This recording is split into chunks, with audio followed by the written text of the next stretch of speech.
तमिलनाडु के मुख्यमंत्री के बेटे उदयनिधि स्टालिन के सनातन धर्म पर दिए गए विवादित बयान पर विश्व हिंदू परिषद के केंद्रीय सदस्य राज कमल गुप्ता ने कड़ी आपत्ति जताई है और कड़े शब्दों में स्टालिन के बयान की निंदा की। मुरादाबाद में मीडिया से बात करते हुए उन्होंने विपक्षी गठबंधन इंडिया पर भी निशाना साधा। उन्होंने तमिलनाडु में कांग्रेस स्टालिन की पार्टी को समर्थन देती है, लेकिन उनकी तरफ से स्टालिन के बयान पर किसी तरह की कोई प्रतिक्रिया सामने नहीं आई है। उन्होंने स्टालिन के बयान को दुर्भाग्यपूर्ण बताते हुए कहा कि इस तरह की बयानबाजी से समाज को बांटने की कोशिश की जा रही है और चुनाव के वक्त पर ऐसी बयानबाजी आम हो जाती है। विहिप संयोजन ने कहा कि सनातन धर्म को कूड़ा और डेंगू और मलेरिया के मच्छर बताने से पहले स्टालिन को जान लेना चाहिए कि उनके पूर्वज भी सनातन धर्म से जुड़े हुए थे, सिर्फ पूजा पद्धति बदली है।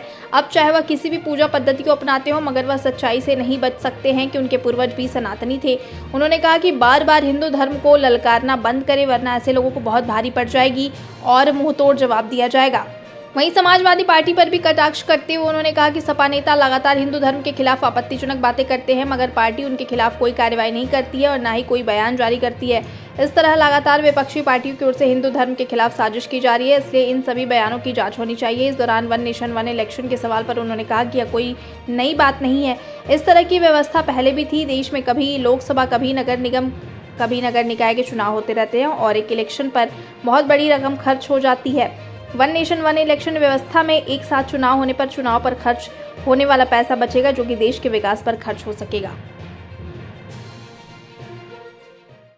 ये जो करुणानिधि के पुत्र हैं उदयनिधि स्टालिन, मतलब ये सोच के आज प्रेस कॉन्फ्रेंस से दुख भी हो रहा है। ऐसा लगता है कि इन लोगों ने समाज को तोड़ने के लिए तरह तरह के बयानबाजी लेने का एक ठेका ले लिया।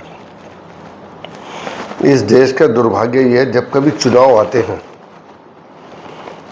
तो ऐसे ही शब्दों का उपयोग करते हैं। लेकिन मैं इस बात के लिए बहुत ज़्यादा दुखी हूँ कि एक के बाद एक जब चुनाव आता है तो एक से एक बड़े धर्म विरोधी बयान दिए जाते हैं।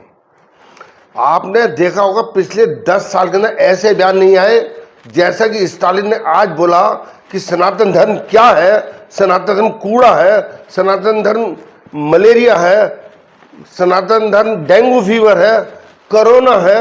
अरे उसको कहना सनातन धर्म को हम समाप्त कर दें, नियम उन्होंने करा है। वहाँ पे जो बात थी सनातन समापन समारोह करने की योजना थी इनकी, अकॉर्डिंग टू इनके स्टालिन के। इसका कहना है ये, अरे इस बेवकूफ़ को ये नहीं पता कि जिस व्यक्ति की जिस धर्म के बारे में तू बात करता है तेरे पूर्वज भी सनातनी थे। कोई यहाँ पे जितने ये ईसाई बने, किसी ने भी अपनी पूजा पद्धति आज बदली है, उससे पहले वो सनातनी था। आज उसकी पूजा पद्धति चाहे जो हो, उसने चाहे ईसाई स्वीकार करी हो, चाहे कोई से अपनी पूजा पद्धति स्वीकार करी हो। साफ साफ कह दूंगी इनको, ये अगर हिंदू समाज खड़ा हो गया ना, सिर के बाल नहीं बचेंगे, दुनिया में बैठने की जगह नहीं मिलेगी, छुपने की जगह नहीं मिलेगी, इतना इनका सिर तोड़ा जाएगा। ये इस बात को समझ लें, हिंदू समाज को बार बार ना ललकारें, ये ललकारना बहुत भारी पड़ जाएगा। आप ये जानते हैं ये INDIA नाम का जो संगठन, एक विपक्षी संगठन दल बने हैं, इसके अंदर आप देखिए पहले एक नेता ने समाजवादी पार्टी के एक बयान दिया, कितना गलत बयान था ब्राह्मण समाज के लिए, वो भी हिंदू धर्म को हर्ट कर रहा था, जिसकी कोई वैल्यू नहीं उस नेता की। ना वो स्वयं इलेक्शन जीतता है, ना उसके परिवार के जीतते हैं। मैं उसका नाम भी अब लेना नहीं चाहता हूँ।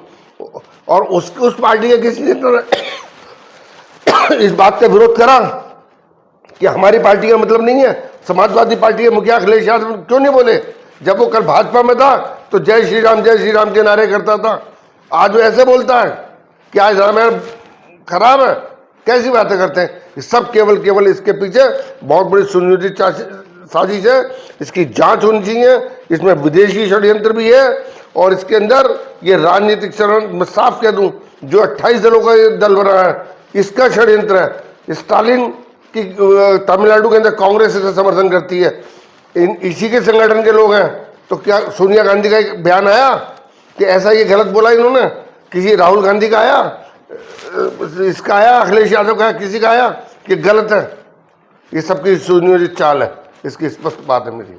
वन नेशन वन इलेक्शन की बात की जा रही है, क्या कहते हैं? आपको देखिए फिर मैं बताऊं, 1967 तक वन नेशन वन इलेक्शन था।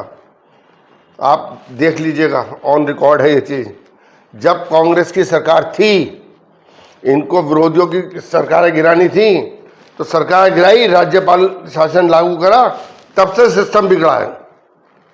तब तक क्योंकि कभी क्या किसी का इलेक्शन का टाइम कोई हो गया, किसी का कोई हो गया। ये तो पहले तो वन नेशन वन इलेक्शन नहीं था। आज ये भाजपा कौन सा नया काम कर रही है? ये तो पुराने संविधान में जो बात है उसी को लागू कर रही है। और ये लोग क्यों डर के भाग रहे हैं साहब? इस देश का आपको पता कितना बड़ा खर्चा, इस देश के अंदर 12 महीने 30 दिन हमेशा इलेक्शन होते रहते हैं। कभी ग्राम सभा के होते हैं, कभी विधानसभा के होते हैं, कभी लोकसभा के होते हैं, हर समय इलेक्शन होते हैं। कभी नगर निगम के होते हैं, कभी नगर निकाय के होते हैं। तो ये खर्चा क्या है? ये खर्चा बचेगा, ये पैसा बचेगा, इस देश के विकास में इस्तेमाल होगा।